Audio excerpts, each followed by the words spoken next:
हम कहीं जहिया हम कुछ गोश वोश बनावे नी मीट मछली तहिया कौनो न कौनो पहुना हमारे घरे चली आवेला।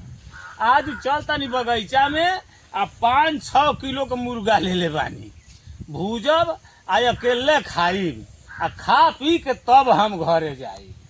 अब बाँट ले में तो हम का करब। यह जगह ही ठीक बा। हाँ यही जा खाइब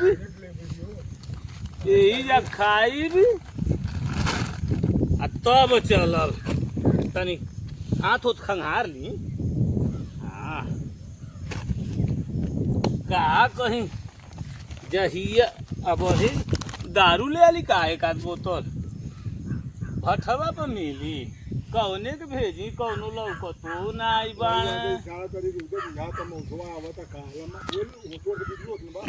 जब खा ले भर पेट तब जाइब। लेकिन एगो बात ही हमरे रही खटकता मौसवा न होगा हमरे खोजत चलिया यहाँ खोजत तो लुकवा देगा देखेबे नहीं कर आ चल जाइए तब खाओ के जाइब।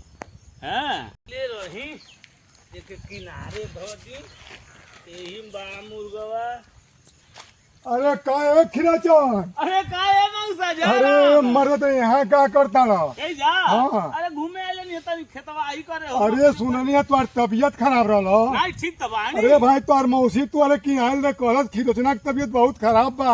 नहीं हाँ। बिचाना तनी पता रहा है बुखार रहा। वह बतिया तुम्हार मौसी हमसे कहलस यो। कैसे ऊपर आइला कहां जा? अरे मैं तुही के देखे खातिर पतवरे घरे गईली ह तब पता चला खिरोचना कहीं बहकल बा। अरे हम ठीक हो गइल बानी जा घरे। अरे मर्द कहीं सांझ हो कैसे घरे जाए? चल जाइबा। नहीं मर्द आज नहीं जाए बिहाने हम जाए। आई दादाई खाई का मुर्गवा हो बिना खइले नहीं मानी का। कहे खिरोचन का है मौसा? ये मर्द तू नहीं तू।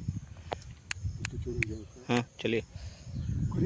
ए खिरोचन का हो मौसा? ए मर्द बना कांत में बैठल बा झोरवा में का लिहले बड़ा हो। मरे पूछाऊ ना यार। अरे मर्द तन देखी।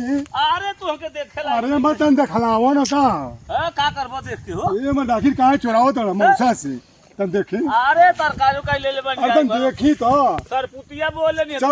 चल घरे। अपने घर ना जीबा का? नहीं मर्द आज नहीं जाए। तू जा त खाओगे जाई का? आज नहीं जाए रात हो गल हम कहां जाए मर्द तू नहीं। नहीं घर चल जा। नहीं हम जाए नो चला चल चल ले। अच्छा बिना खइले नहीं जीबा? नहीं हो बिना खैले नहीं जाए ना कहां जाता? तने हमके कुछ सोच ले। अरे सोच ला भाई खूब सोच ला। का करी बुझाता ही बिना खइले जाई नहीं। अच्छा का करेगा बता देता। ए मौसा का बाबू? ए बो हां बोला का बात है? मुर्गा तो हम ले बनी। मुर्गा लिए ना बड़ा। हाँ। अरे बा बेटा बा। अजान तड़ा हाँ।